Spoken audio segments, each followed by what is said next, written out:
Bem-vindo ao mundo em paralaxe, porque a verdade muda dependendo de onde você olha.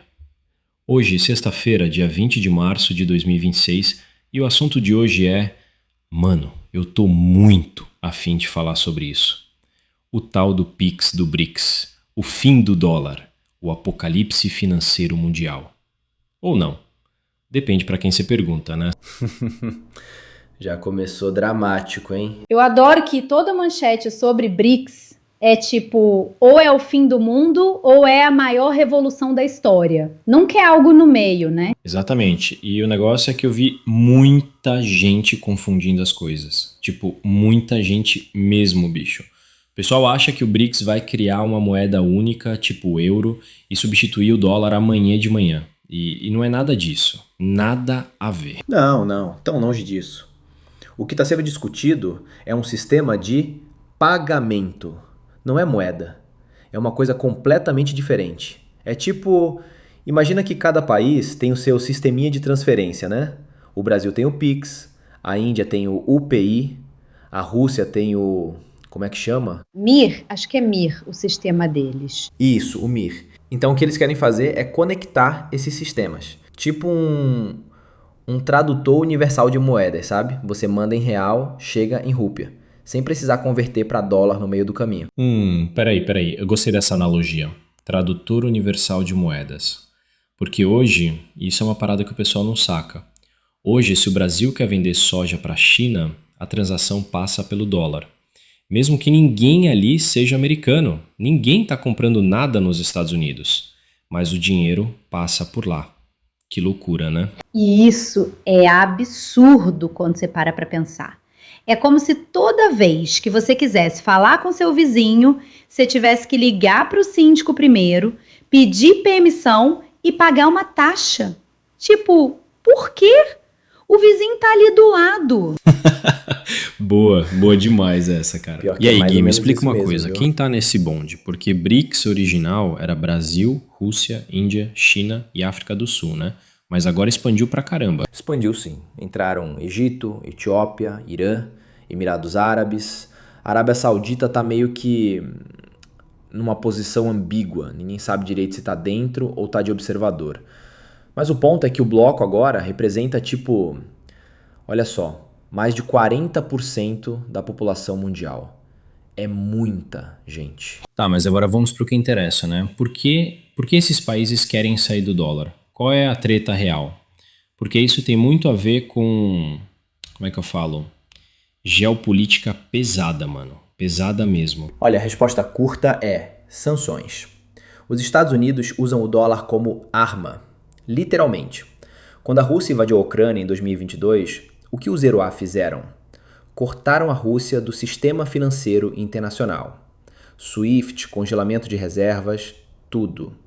E isso assustou muito o país que não é exatamente. E aí a China aliado olhou de aquilo e falou, Washington. opa, Se eles É tipo fizeram com aquela a coisa, Rússia, né? podem Quando você fazer vê seu comigo colega amanhã. de trabalho Né? ser demitido do nada, você começa a atualizar o LinkedIn na mesma hora.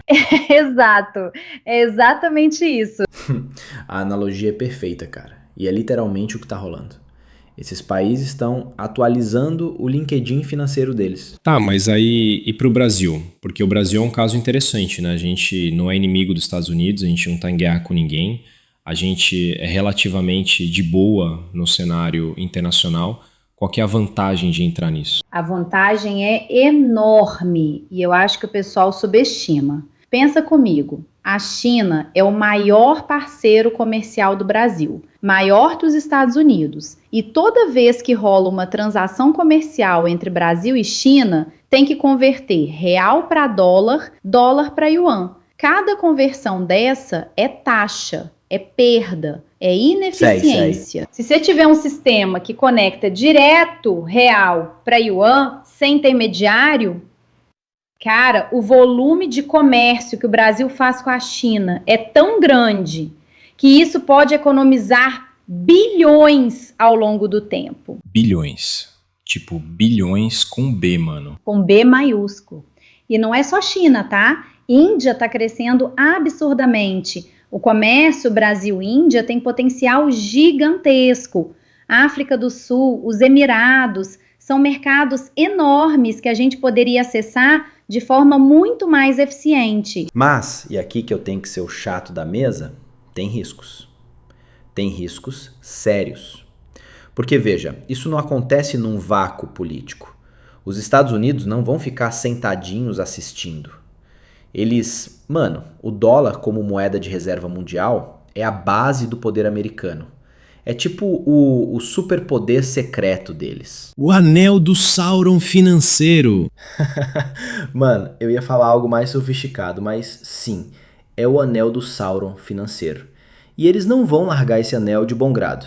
Então o Brasil fica numa posição delicada, porque a gente quer diversificar, quer ter mais autonomia, mas ao mesmo tempo não pode comprar briga com o ZEUA, que ainda é um parceiro importantíssimo. E tem outra coisa que ninguém fala, que é a instabilidade interna do próprio BRICS.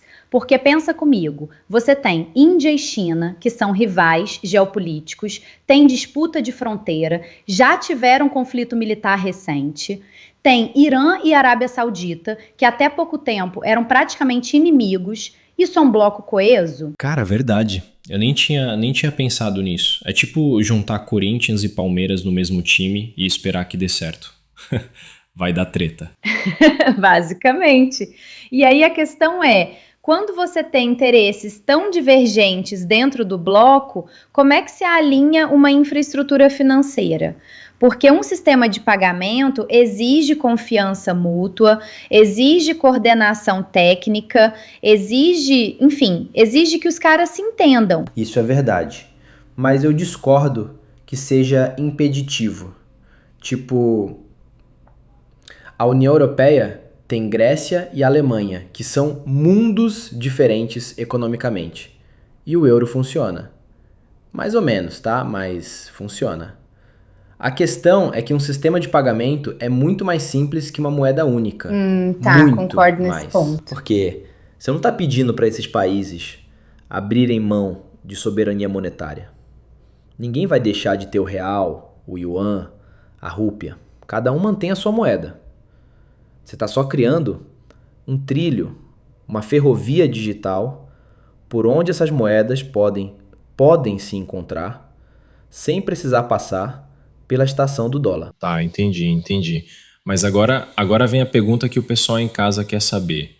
E eu com isso? Tipo, o cara que tá ouvindo no busão indo pro trabalho, a mina que tá na academia, como que isso afeta a vida real das pessoas? Porque se não afetar, ninguém liga, né? Então, tem uns cenários interessantes. Primeiro, viagem. Se esse sistema rolar e tu for viajar pra África do Sul, pra Índia, a conversão de moeda pode ficar muito mais barata. Porque hoje você paga um spread absurdo para converter real para rand sul-africano, por exemplo.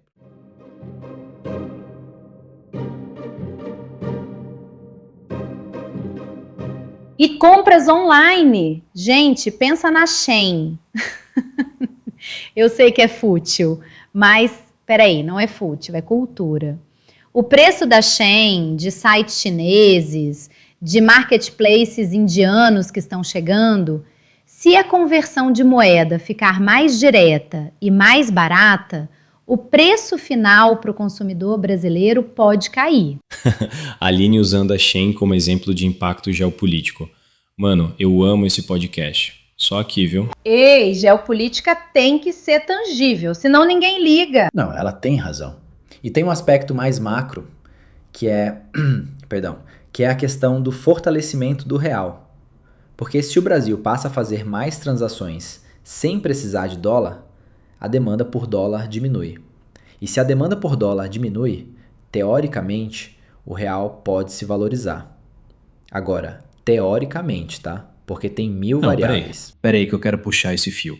Se o real se fortalece, isso significa que a importação fica mais barata, né?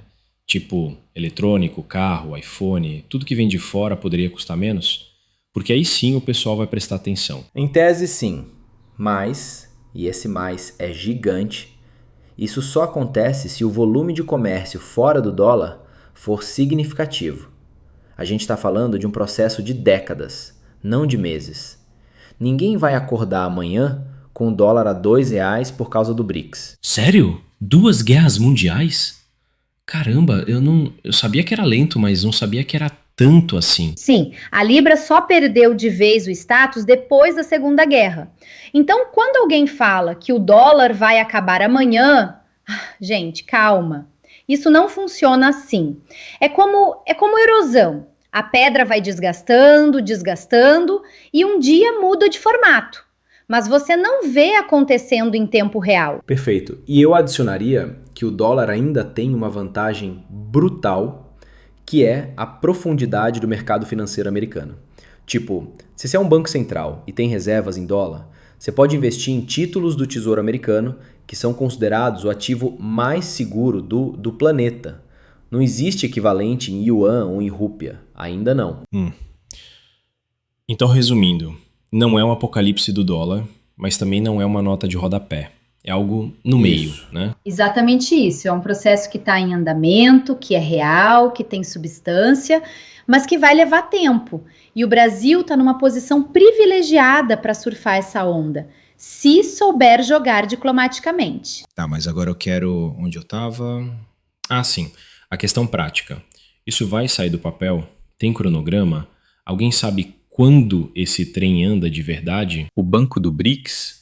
Aquele que a Dilma presidiu? Isso, ele existe desde 2015, mas pergunte para qualquer pessoa na rua se já ouviu falar. Ninguém sabe o que esse banco faz. E o sistema de pagamento pode ter o mesmo destino se não tiver, como é que fala, vontade política real e coordenação técnica entre os membros. Mas eu sou um pouco mais otimista que o Gui nisso, porque tem uma diferença entre 2015 e agora.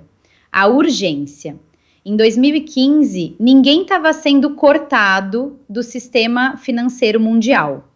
Agora, depois das sanções contra a Rússia, a urgência é outra. O medo é real. E quando o medo é real, as coisas andam mais rápido. Tá, justo.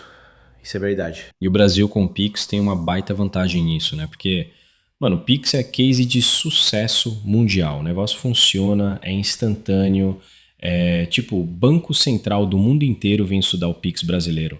A gente exportou tecnologia financeira, bicho. Que loucura. Sim, e a Índia com o UPI também. O UPI processa, tipo, bilhões de transações por mês. Bilhões. Então, os 2 maiores sistemas de pagamento instantâneo do mundo estão no BRICS. Isso não é coincidência. Isso é uma base tecnológica real para construir algo em cima. Olha, eu tenho que reconhecer que isso é um ponto forte mesmo. Porque não é teoria, não é paper acadêmico. O Pix e o UPI já existem, já funcionam, já foram testados em escala massiva. A questão é a integração, que é o passo mais difícil. Tá, gente, e antes de fechar, eu queria propor uma coisa pro pessoal que tá ouvindo. Uma enquete? Comenta aí. Você usaria o Pix do BRICS para comprar numa loja online da Índia? Ou para viajar para a África do Sul sem precisar converter tudo para dólar? Fala aí nos comentários se isso faz sentido na sua vida ou se é, sei lá, coisa de economista nerd que não vai mudar nada. Eu voto sim, principalmente se a Índia tiver um marketplace maneiro. Já tô imaginando as possibilidades. Eu voto em... Espera, posso votar na minha própria enquete? Eu voto em depende, que é a resposta do sociólogo para tudo. Clássico. Gui votando depende. Mano, isso é muito previsível às vezes, sabia? Eu já sabia que ia falar isso. Mas assim, galera, resumão do episódio. O Pix do BRICS não é moeda, é sistema de pagamento. É tipo um tradutor entre as moedas dos países do bloco. O objetivo principal é reduzir a dependência do dólar e o Brasil tem muito a ganhar com isso. Mas também tem que pisar com cuidado porque é um jogo de gigantes. E vai demorar. Não é para amanhã. E a história nos mostra que essas transições são lentas, mas quando rolam, mudam tudo. E do ponto de vista social, o mais importante é que mais autonomia financeira pode significar mais margem de manobra para a política interna, investimento em saúde, educação, infraestrutura, sem precisar se curvar a condições externas. Se for bem feito. Esse é for bem feito. Essa é a chave de tudo. Bom, galera, é isso. Muito obrigado por ficarem com a gente até aqui. Comenta aí o que você achou, se você usaria o Pix do BRICS, se você acha que o dólar está com os dias contados ou não. E compartilhe esse episódio com aquele amigo que adora falar de economia no churrasco. Você sabe qual é. Todo mundo tem um. Todo mundo tem um desse. Todo mundo. Valeu, Aline. Valeu, Gui. Até a próxima, pessoal. Outro ângulo, outra verdade. Mundo em paralaxe.